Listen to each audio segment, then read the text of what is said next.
రెండవ విశ్వాసం చూద్దాం దేవుని బిడ్డలారా. యోబు గ్రంథం 34వ అధ్యాయము 10-12 వచనాలు ఒకసారి చదువుకొని మరి ముందుకు వెళ్ళాలని ప్రభు పేరట కోరుకుంటా ఉన్నాను.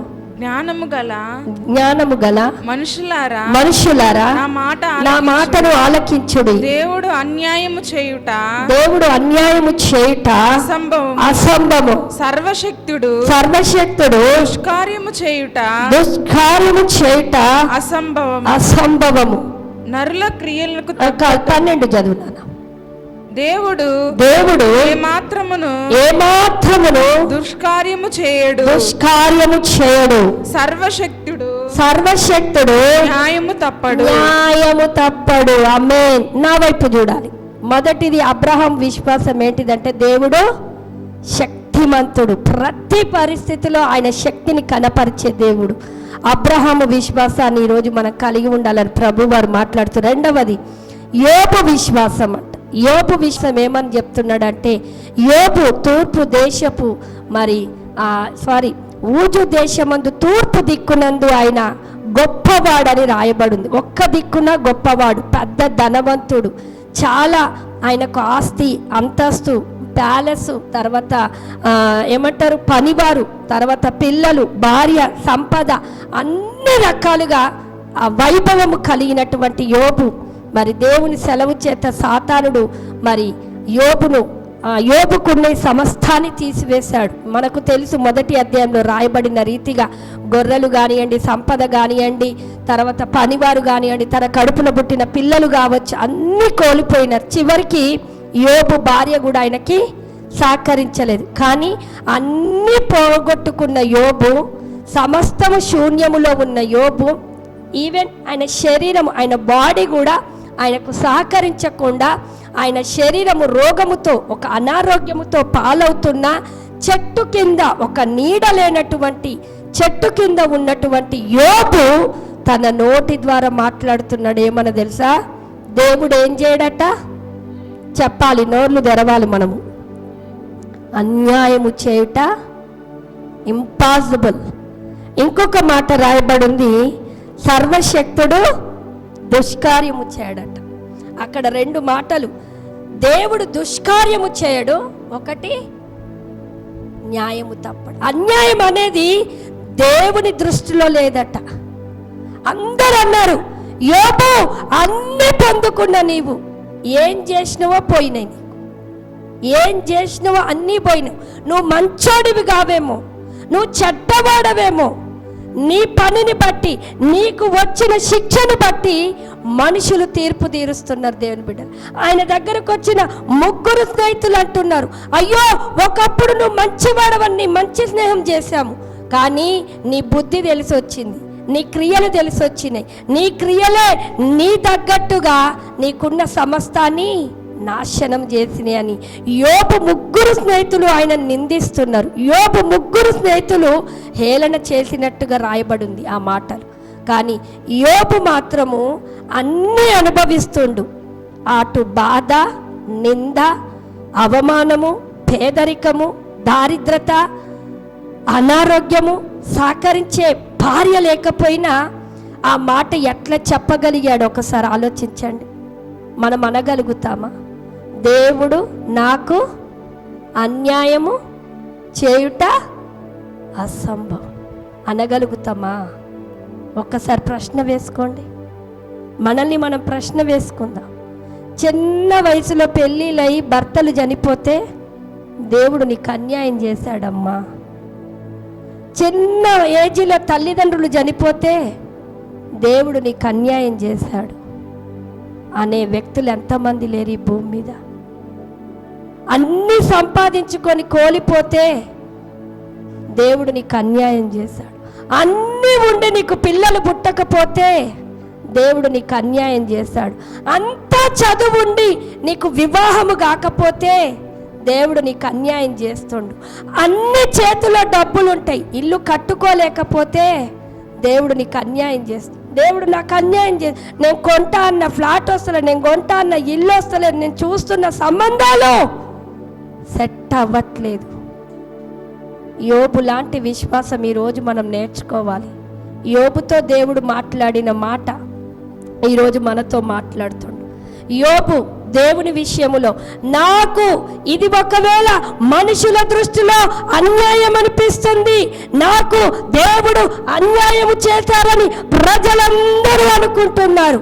కాదు కాదు ప్రభువా, నేను అనుకుంటున్నది, నా కండ్లతో నేను అనుభవించింది ఏంటిదో తెలుసా?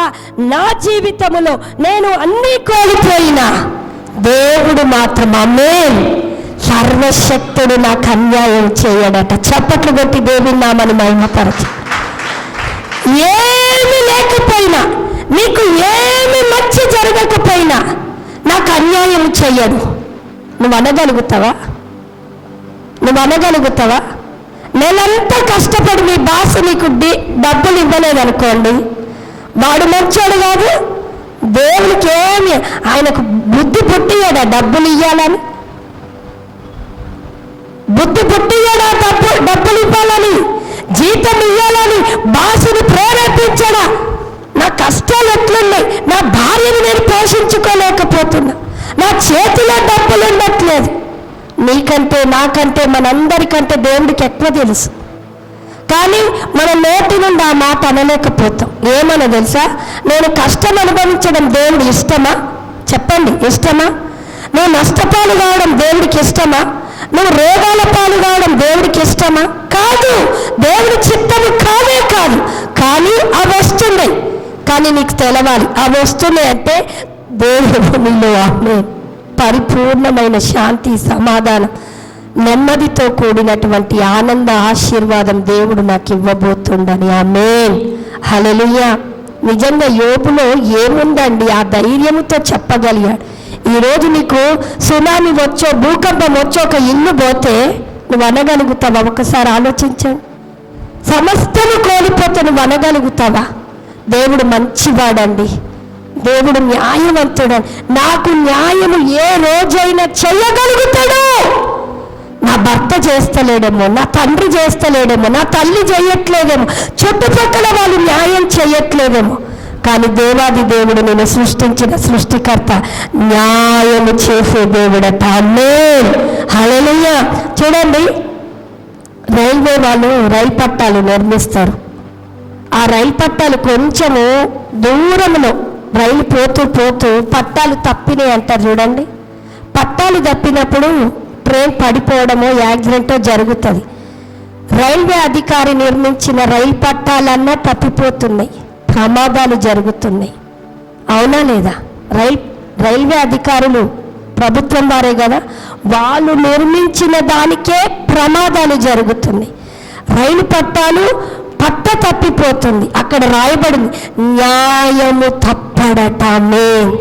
ఆయన నీ జీవితంలో ఏది ఇవ్వాలనుకుంటుండో, ఏది శాసించాలనుకుంటుండో, ఏది చెయ్యాలనుకుంటుండో తప్పడట. చప్పట్లు కొట్టి దేవుని నామాన్ని మహిమపరచు. హల్లెలూయా. దేవుడు ఏం చేయడట? తప్పడట. పక్కనున్న వారికి చూడండి, దేవుడు న్యాయము తప్పడు. ఏం చేయడు? దేవుడు న్యాయము తప్పడు. దేవుడు ఏది చేసినా నీ మేలు కొరకే, నీ మంచి కొరకే అని నేను ప్రభు పేరట తెలియజేస్తూ, యోబు విశ్వాసం ఏంటిదో తెలుసా? ఆయన న్యాయము తప్పడు. నీ జీవితానికి, నీ కుటుంబానికి, నీ పిల్లలకి, నీ భవిష్యత్తుకి అన్యాయము చెయ్యడు. ఏం చేయడు?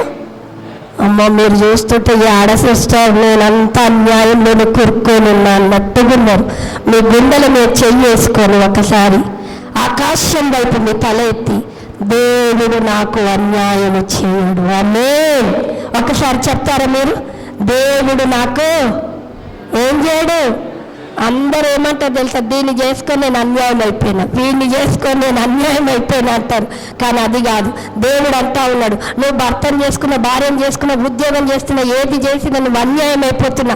దేవుడు అంటున్నా, నా లిస్టులో, ఆమేన్, నా మార్గంలో నువ్వు ఉంటే అన్యాయము నీకు జరగదు. ఆమేన్. అన్నీ కోల్పోయిన యోబే దేవుడు న్యాయవంతుడు అన్నాడు. దేవుడు అన్యాయము చేయడని చెప్పిన యోబు మనం కూడా ఆ మాట అనాలి. అదే విశ్వాసం. నీ విశ్వాసం ఎట్లుండాలో తెలుసా? ఏది నాకు మంచిగా లేకపోయినా నాకు న్యాయమే చేస్తాడు. తక్కువ మార్కులు వచ్చిన న్యాయమే చేస్తాడు. నేను మంచి స్థితిలో లేకపోయినా నాకు న్యాయమే చేస్తాడు. నా పిల్లలు మంచి పొజిషన్లో లేకపోయినా నాకు దేవుడు న్యాయమే చేస్తాడు. ఆమేన్, హల్లెలూయా. దేవుని నామానికి మహిమ కలుగును. మొదటిది ఏంటిది? అబ్రహాము విశ్వాసం. దేవుడు ఎందులో నుండైనా దేవుని శక్తి కనపరుస్తాడు. రెండవది యోబు విశ్వాసం. ఏంటిది? న్యాయం చేసే దేవుడట. ఏం దేవుడు? మీరు అట్లా చెప్పలేకపోతున్నారంటే మీకు ఎక్కడో ఒక దగ్గర అన్యాయాన్ని అనుభవించినట్టున్నారు. దేవుడు న్యాయం చేసే దేవుడు అండి. నేను చెప్తున్నా కదా, మనుషులు మనకు అన్యాయం చేస్తున్నారు, దేవుడు మనకు అన్యాయం చేసే దేవుడు కాదు. ఆమేన్, హల్లెలూయా.